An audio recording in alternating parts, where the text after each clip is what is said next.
안녕하세요. 데이터가 미래다. 이은영TV의 이은영입니다. 오늘도 지금 하루 잘 보내고 계신가요?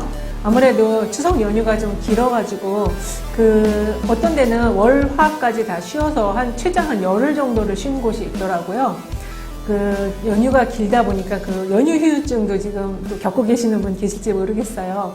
그런데 이번 주 금요일이 또 휴일이에요. 한글날. 그래서 조금만 잘 버티셔갖고 목요일까지 컨디션을 잘 관리하신다면 9일날 또 연휴가 있기 때문에 한 번 더 쉬실 수가 있습니다. 오늘 제가 가져온 이야기는 자영업 폐업 실태에 대한 이야기예요. 지금 코로나가 거의 8개월 가까이 우리와 함께 있기 때문에 특히 이제 소상공인 분들하고 자영업자 분들께서 굉장히 큰 어려움을 겪고 계시잖아요. 그런데 우리는 실제 이제 자영업을 하지 않은 사람의 경우에는 그 어려움의 강도가 얼마나 큰지 잘 체감이 되지 않을 수가 있어요. 그래서 최근에 이제 국민일보가 이거와 관련한 기사를 하나 냈는데 분석 기사가 굉장히 좋아서 이 기사를 좀 소개해 드리면서 자영업 폐업 실태에 대한 체감이 얼마나 지금 심각한지를 우리 구독자님들께 알려드리고자 오늘 주제를 자영업 폐업 실태로 잡았습니다. 국민일보에 보면은요, 이게 지금 시리즈로 이제 코로나 이후에 이제 변화되는 환경과 관련해서 아빠의 변화, 그 다음에 20대 여성의 변화, 그 다음에 자영업자의 변화, 이렇게 세 가지 주제를 가지고 지금 시리즈 특집 기획 기사를 쓰고 있는데요.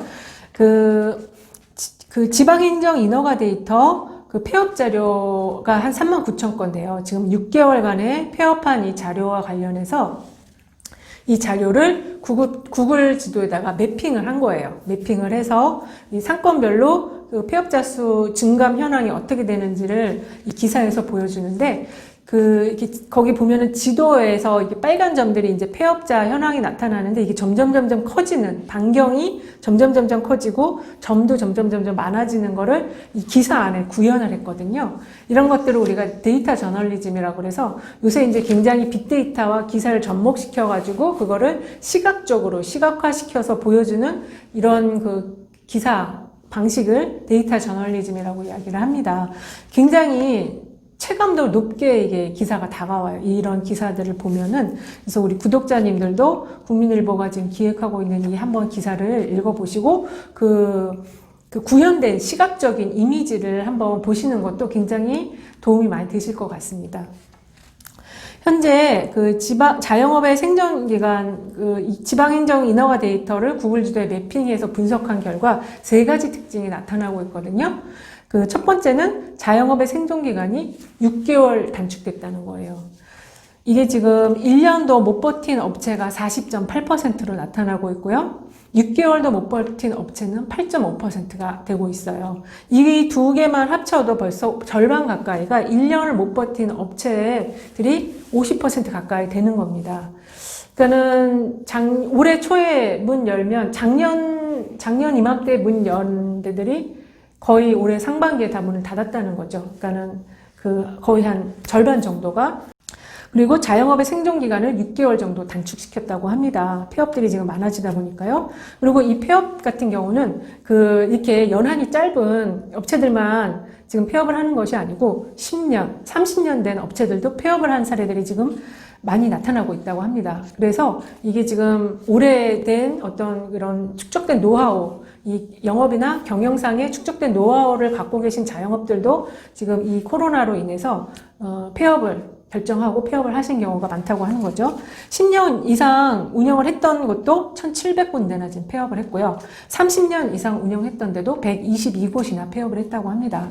그래서 지금 코로나가 굉장히 연한이 짧은 곳뿐만 아니라 영업기간을 오래 한 곳도 이렇게 폐업의 결정을 하게 만들 정도로 굉장히 심각하게 진행이 되고 있다 말씀드릴 수 있고요.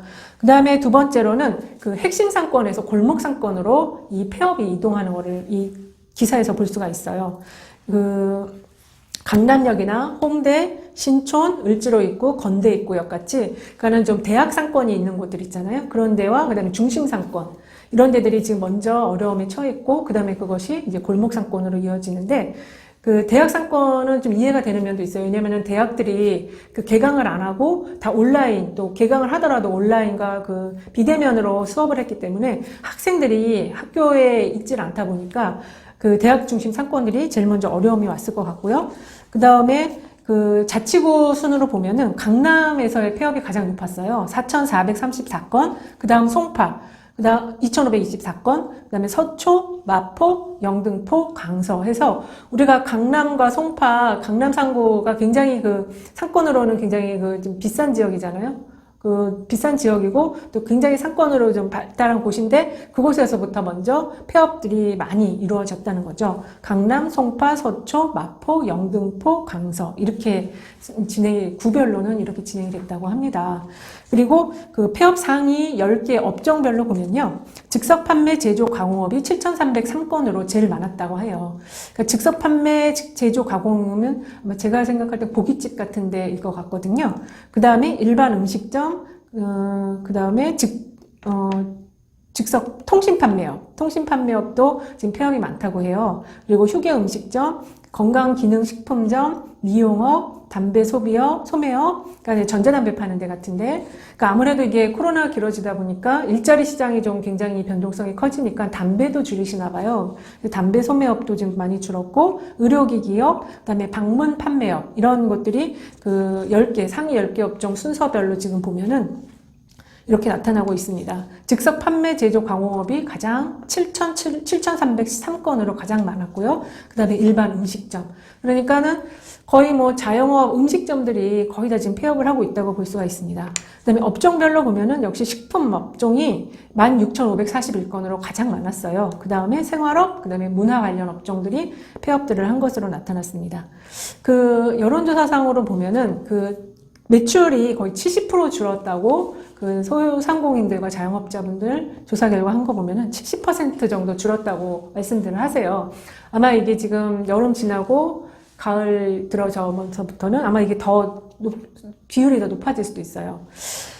그래서 이 소상공인들이 지금 이렇게 크게 어려움을 겪고 계시고 이것과 관련해서 정부에서도 지금 많은 지원 대책들을 내고 있는데 지금 첫 번째로는 그 서울시와 경기도, 인천 이 수도권에서 그 초저금리의 마이너스형의 대출들을 지금 준비를 하고 지금 시행을 하고 있다고 합니다.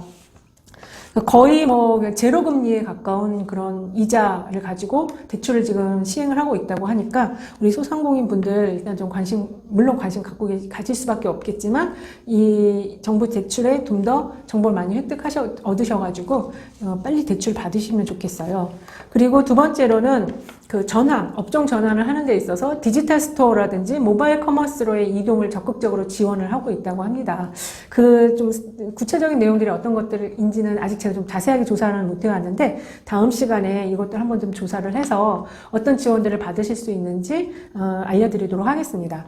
그리고 성동구 같은 경우도 지금 지자체에서 이제 적극적으로 여러 가지 그 소상공인과 자영업들을 지원하기 위한 돕기 위한 정부 정책들을 마련하고 있는데 성동구 같은 경우는 조금 자영업은 아니지만 필수 노동자 지원 조례를 통과시켰다고 해요.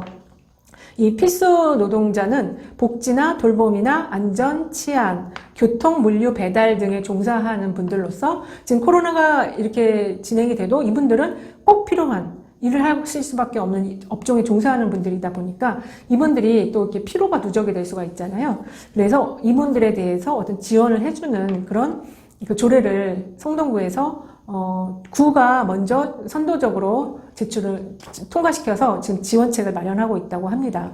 이 필수 노동자는 SSR 워커라고 하기도 하는데요. 우리들은 좀 약간 이제 코로나를 통해서 뭐 모든 것들이 느슨해지다 보니까 좀 이렇게 일 같은 것들이 조금 느슨한 상태가 되고 있는데 이 필수 노동자분들은 그렇지가 않다고 해요. 오히려 이게 지금 너무 더 과로가 일에 대한 그 하중이 높아지고 있어서 과로 상태로 가고 있어서 이분들에 대한 좀 지원이 필요하고 그것을 그 성동구에서 가장 선도적으로 먼저 조례안을 냈다고 합니다. 또 국가경제자문위원회에서도 우리 경제 전반을 살리는 것과 함께 이 소상공인에 대한 그 지원책을 마련하기 위해서 여러 가지로 지금 많은 노력들을 하고 있다고 하는데요. 이제 코로나19라는 게 이 백신만 나오면은 사실 이게 IMF랑은 또 다른 그런 위기잖아요. 분명히 극복할 수 있는 위기고, 우리가 지금 움츠러든 만큼 이 백신이 나오고 모든 것들이 다시 정상화가 되면, 일상이 다시 정상화가 되면 그 튕겨져 나가는 그 폭은 더 훨씬 클 거라고 생각이 돼요. 그래서 여러분들이 지금 힘드시지만 일상이 오면 그 몇 배 더 우리가 지금 움츠렸던 거가 튀어 올라간다, 이렇게 생각을 하시면서 버틸 수 있는 만큼 버텨주시고, 또 모든 걸 다 노력을 다 해봐야 되겠죠. 그래서 저는 이제 폐업도 하나의 방법이 될 수도 있다고 생각을 해요. 이 자료를 보면서 폐업도 하나의 방법이 될 수도 있겠구나, 이렇게 결정하기까지 얼마나 힘들고 아팠을까, 그런 생각을 해봤습니다. 오늘 제가 준비한 내용은 여기까지고요. 우리 구독자님들 오늘 하루도 잘 마무리하시고 또 다음 시간에 좋은 내용으로 찾아뵙도록 하겠습니다. 구독, 좋아요는 사랑입니다.